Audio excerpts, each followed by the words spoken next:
All right, this is the Ibis Ripmo. Let's talk about it.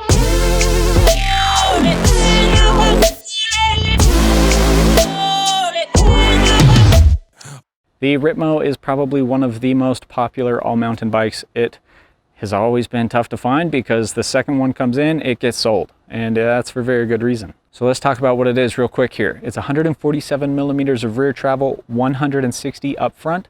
It's got a 64.9 degree head tube angle, and it's got a 76 degree seat tube angle. The geometry on it isn't super progressive, but it's not old and outdated.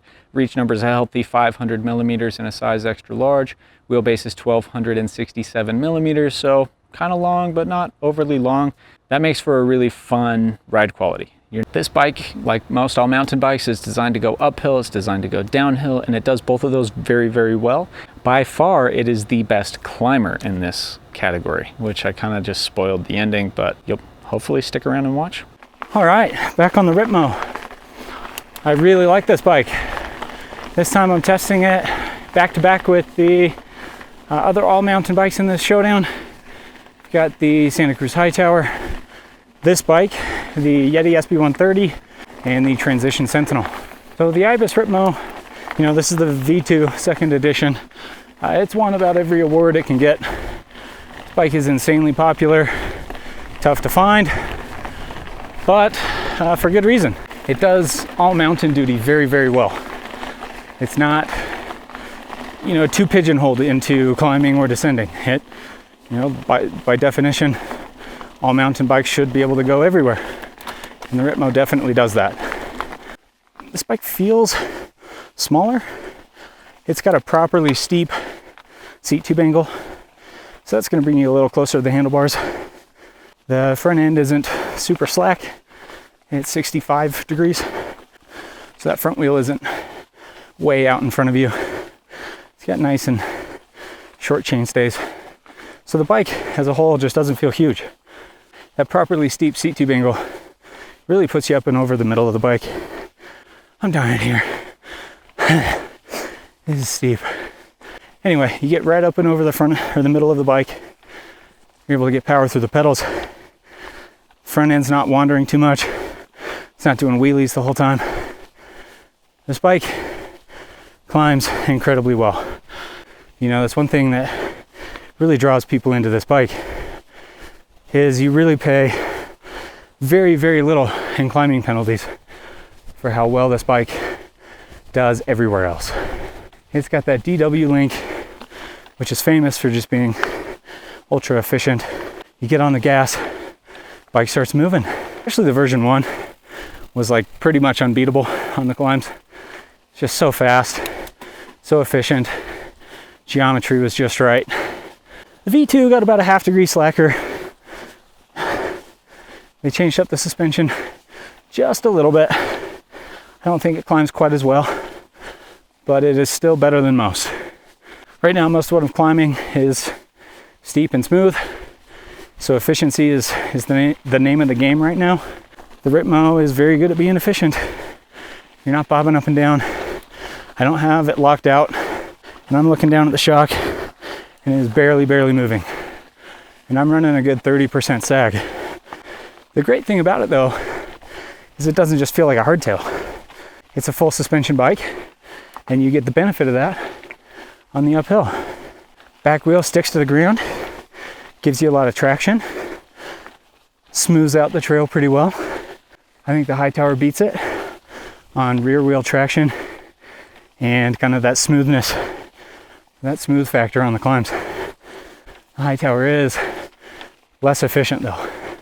All right, we got a few techie little bits coming up right now. Give this bike a good test on technical climbing rather than just the straight efficiency.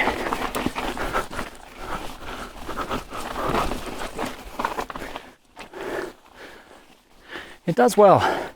You know, I think half the battle is that it's efficient, so you're able to keep moving forward in that kind of stuff. The other half is the geo keeps it from being too unwieldy. You're able to kind of pick your way around those rocks. Got a good amount of traction, so you can stand up, get some power down. The Ripmo kind of takes the cake on climbing ability in this Showdown. It's got great geometry for climbing, very good pedaling position. It's the most efficient.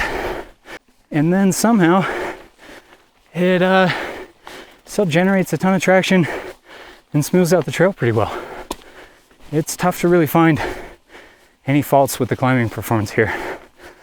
A+, 5 stars, top of the class here on climbing performance. All right, so uphill, it's only half the battle on a all mountain bike. And now we get to do the fun part.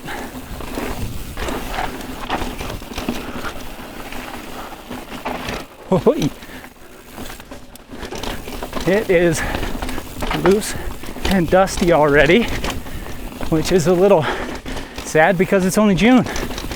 So, one of my favorite things about the Ripmo is how fun and lively it is.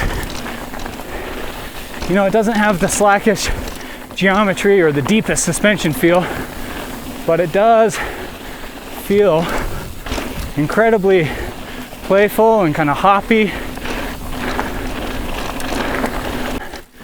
It does a really good job of smoothing out the trail.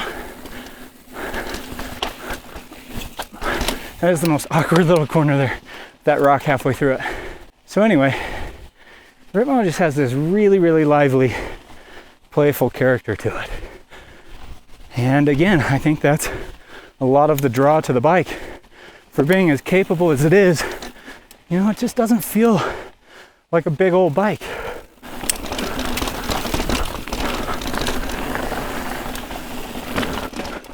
So the geometry here, it's really good, really well-rounded, kind of like that high tower. You know, it's not ultra slack, it's not twitchy and XC. It just kind of finds the right balance for a bike that's supposed to go everywhere. I believe I would need to double check, but I'm fairly certain this bike has the shortest chainstays in the group. And I think because of that, it is one of the easiest to bunny hop.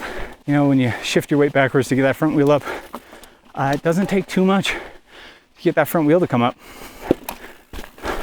So it is easy to get in the air. It's easy to get that front wheel up for a bunny hop. A little manual, if I could. That's just the one skill that, well, there are plenty of skills that I lack, but that one in particular.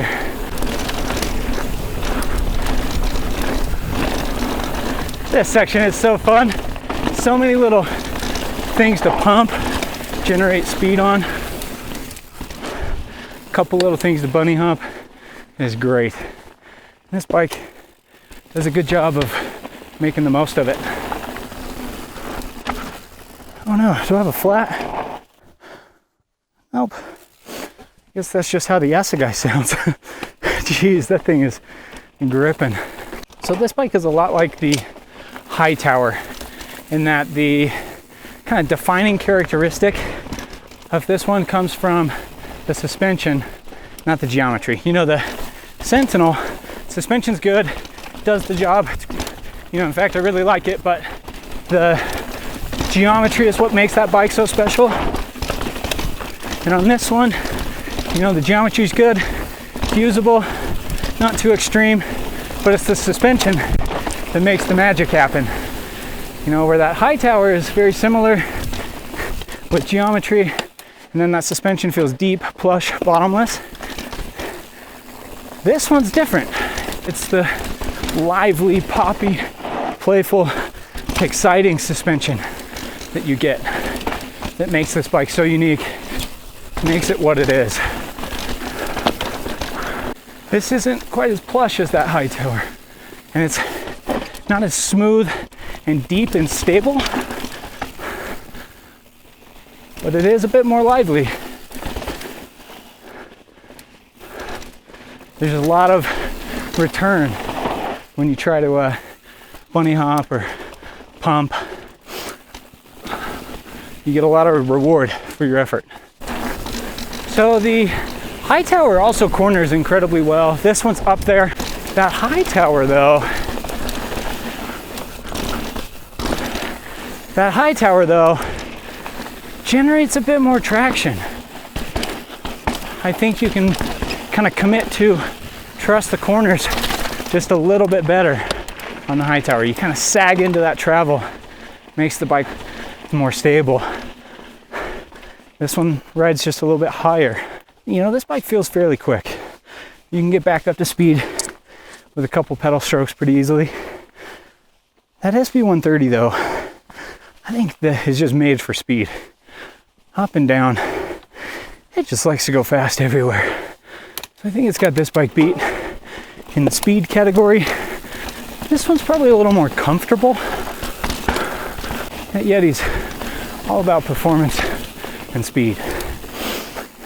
That Sentinel takes the cake on the downhills, followed probably by the high tower. And then, you know, I think this one and the Yeti are right there in the mix together.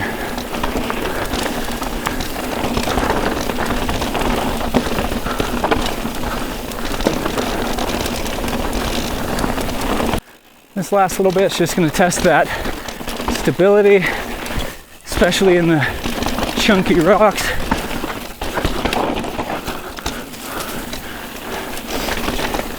And it doesn't feel quite as stable as some of the others.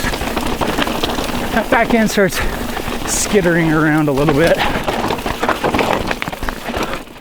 Woo! That gets exciting. So, overall grade, it is not the most capable descender, but descending isn't all about capability. There's a lot that comes into play. I think this is the most lively descender, probably the most fun. All right, let's talk about who this thing's for. Like I said, best climber in the bunch. So if you prioritize uphill on your all-mountain bike, you know, this is probably your best option.